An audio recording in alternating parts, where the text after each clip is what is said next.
Pernah gak sih kamu ngerasa kayak gini? Sebenarnya gue tuh pinter, tapi kok hidup masih gini-gini aja ya? Atau malah sebaliknya? Gue tuh nggak pinter, tapi untungnya orang-orang suka banget sama gue. Kerjaan lancar dan pertemanan juga oke kok. Nah itu dia nih, ada dua hal yang sebenarnya bisa jadi faktor penentu kesuksesan, yaitu antara IQ dan juga EQ. Tapi seriusan nih, mana sih sebenarnya yang paling penting buat sukses? Nah, kamu tim yang mana nih? Tim IQ atau tim EQ? Sebelum kita debat siapa sih sebenarnya yang paling penting buat sukses antara IQ dan juga EQ, kita kenalan dulu ya. IQ atau Intelligence Quotient itu kemampuan otak buat ngerjain soal logika seperti matematika ataupun ngerti hal teknis. Intinya IQ itu kayak mesin kalkulator di kepala kamu. Nah, kalau EQ atau Emotional Quotient itu adalah kemampuan otak kamu buat ngatur perasaan sendiri, kayak buat ngerti perasaan orang lain ataupun gimana cara supaya kamu bisa empatik pada orang lain. Jadi EQ itu kayak remote control TV yang bikin kamu bisa atur channel emosi dan hubungan sosial kamu. Bayangin dua orang ini ya, anggap aja namanya adalah Andi sama Budi. Nah, si Andi jago banget matematikanya, pinter banget ngodingnya, IQ-nya juara. Tapi kalau tiap ngumpul, dia itu susah banget buat nyambung obrolan. Terus, dia juga kadang suka baperan dan gampang marah kalau dikritik. Tapi beda halnya sama si Budi, standar aja kok IQ-nya. Tapi dia itu jago banget bikin teman kerjanya nyaman. Terus dia itu paham kapan harus motivasi temennya, sama kapan harus buat dengerin curhat temennya. Kalau kasus si Andi, dia itu bisa aja dapat kerjaan di perusahaan teknologi. Dia bisa solve atau menyelesaikan masalah-masalah yang rumit. Tapi lama-lama karena dia itu nggak bisa jalin hubungan baik, dia malah dihindari teman dan atasannya. Nah sementara Budi, walaupun dia itu nggak jago matematika, tapi dia itu bisa jadi pemimpin tim yang sangat disukai dan bikin kerjaan timnya juga lancar-lancar aja. Kalau IQ itu kemampuan buat memecahkan masalah. Nah kalau EQ adalah kemampuan buat mencegah masalah dan mengelola masalah interpersonal. Misalnya nih, kamu di kantor dapat kritik yang pedas.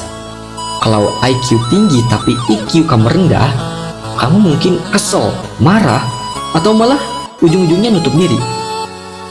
Nah, tapi kalau kamu punya EQ yang bagus juga, kamu itu bisa terima kritik itu sebagai masukan buat perbaikan, sambil juga jaga hubungan supaya tetap baik. Analoginya itu seperti mobil dan supir. Bayangin IQ itu seperti mesin mobil yang kencang dan sangat canggih. Tapi kalau supirnya, yaitu si EQ, supirnya itu nggak pinter bawa mobil. Dia itu suka marah-marah, gak sabaran. Ya mobil canggih itu cuma jadi alat bising yang akhirnya nabrak. Tapi kalau supirnya sabar, pinter membaca situasi jalan, bisa bawa mobil canggih itu dengan mulus ke tujuan, kamu akan sampai tujuan dengan selamat. Nah, jadi IQ tanpa EQ itu kayak mobil canggih, tapi supirnya blow on. Nah, menurut studi dan juga fakta, banyak penelitian bilang orang sukses itu pinter atur buat emosi alias EQ. Dan juga dia itu pinter mikir, artinya IQ dia juga tinggi. Nah, balik lagi ke kasus, kalau misalkan kita dihadapkan antara perbandingan mana sih yang lebih penting antara EQ dan juga IQ. EQ itu punya pengaruh lebih besar buat sukses jangka panjang, apalagi dalam urusan hubungan dan kepemimpinan. Soalnya manusia itu adalah makhluk sosial, di mana komunikasi yang efektif itu lebih diutamakan daripada jago main catur. Nah, terlebih lagi, hampir setiap saat manusia itu berinteraksi, sekalipun dia itu anak introvert. Nah, jadi kita udah tahu kan, kalau EQ itu harus diutamakan daripada IQ. Tapi kalau kamu ngerasa EQ kamu lemah, jangan khawatir. Ada beberapa cara gampang buat ningkatin EQ. Yang pertama, sering-seringlah buat dengerin orang. Jangan cuma ngomong terus. Ini tuh bisa ngebantu kamu buat paham pikiran orang-orang yang sebenarnya.